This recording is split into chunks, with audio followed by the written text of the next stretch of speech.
Mary is asking, how do you know what people are following you on social media? How do you know what their interests are? There are different ways to get to know your audience. The way number one is obviously if you are acquiring your followers in organic way or you're advertising for it, right? So those people are liking you for the content that you are posting. So Mary, your content is about baby clothing and about babies.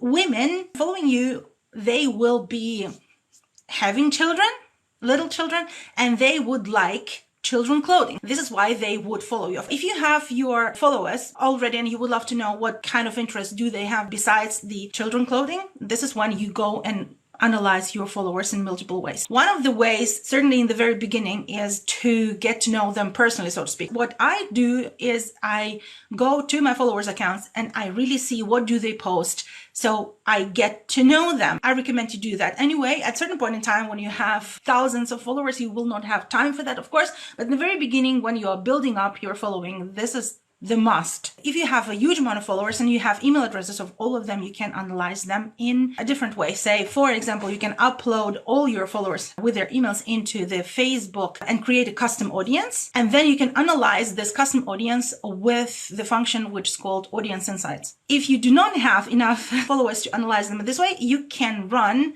a giveaway among your followers on the social media and offer them a chance to win. It's not a giveaway, let's call it sweepstakes, a chance to win something nice from your portfolio if they answer multiple choice questions about their interests. And in this way, you will get a lot of response. You can, of course, run a poll as well, but I find the sweepstakes to be a better option because it is more exciting and it's done in a controllable way. You run it through a sweepstakes software and you get way much more and coordinated results than if you're just putting a poll. In a poll, you'll probably have several answers, but with the sweepstakes, you will have a bigger reach.